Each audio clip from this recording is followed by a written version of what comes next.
welcome to FairButFirm.com. My name is Joe Cortez, former international boxing referee for Las Vegas, Nevada, the boxing capital of the world.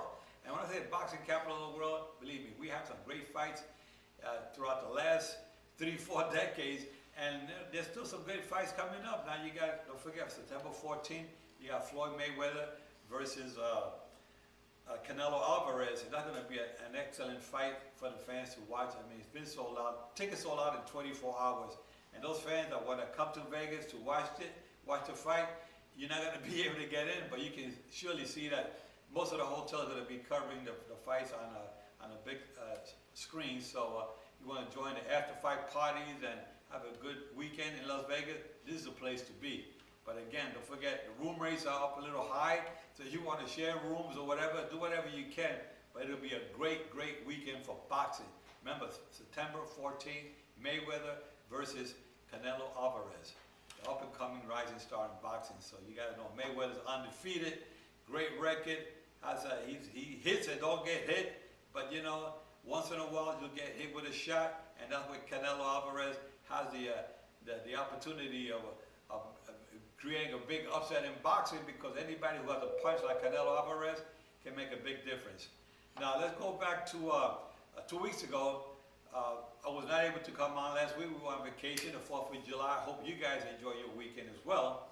But we had Gennady Golovkin versus Matthew Macklin. That was a short fight, only lasted 3 rounds, but the fans got to see one of their favorite middleweights in boxing right now. But this fighter, Golovkin, has a great punch. Apparently he has a good chin.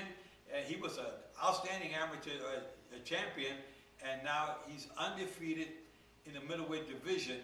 He has the highest KO ratio in boxing right now, because he puts away just about all his opponents.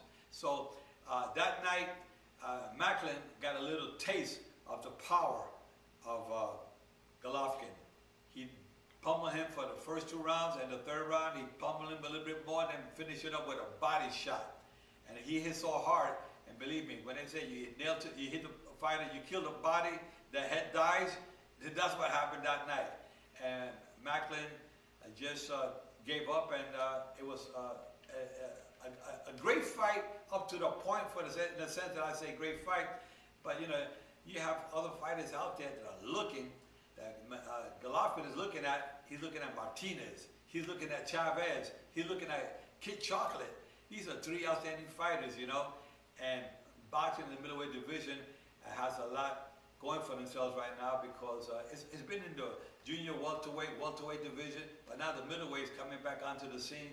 You know, like I said before, you got top-notch middleweights out there, Kid Chocolate, Chavez, Martinez, and now Golovkin. So I think the fans are going to get a little good taste of boxing from the old days, when you get the middleweight division like you did with the Hagglers and Hearns and Roberto Duran. You know, Roberto Duran's another guy that came up on the lightweight division and ended up winning the welterweight division, and they won the middleweight division against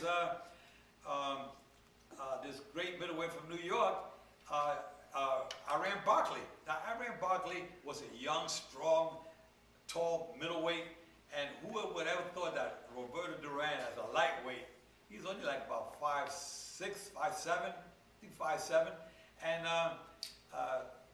Iran Barkley was about 6'1", tall. And I remember I was a referee in that fight that night. So talking about great middleweights in that era, in the 70s and 80s, Hagler, Hearns, Sugar Ray Leonard. Sugar Ray Leonard, you know, I mean, he's another guy. He's the guy that came out as a welterweight. He pretty much stayed at that division, welterweight, most of his career. If he fought 154 once or twice was a lot, but I remember when he fought Tommy Hearns, what a fight that was. Then Tommy Hearns moved on to middleweight, and again, like I said, Duran went up to middleweight, and nobody's in the wildest dream would ever thought that Roberto Duran would win a middleweight championship, but he did.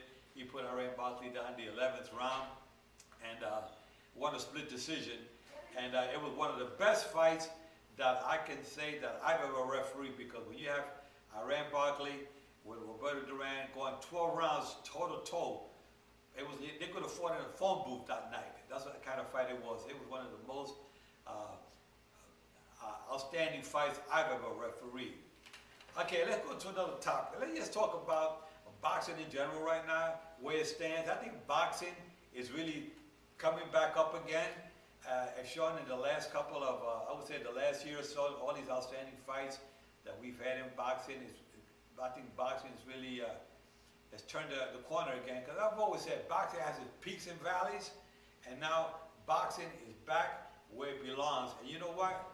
Watch out, because boxing is going to go over the top in the next couple of months. And my prediction is, and within the next 2 years, you're going to see some of the best fighters coming out of the woodwork, guys you probably never even heard of, are coming into boxing. Big names. You see some nice, young, preliminary fighters coming up. And before you know it, the people say, well, where did these guys come from? Just like Kid Chocolate, just like Golovkin and Canelo Alvarez. These are young guys coming up, and those are the guys that are taking over the boxing in the next couple of years. But there's dozens of other young, up-and-coming fighters. And I say, if these guys take care of themselves right, the trainers train these fighters the correct way, these fighters stand to develop in boxing to be superstars. So in the next few years, you'll see some of the best out there. Guys, with that said, talk to you next week.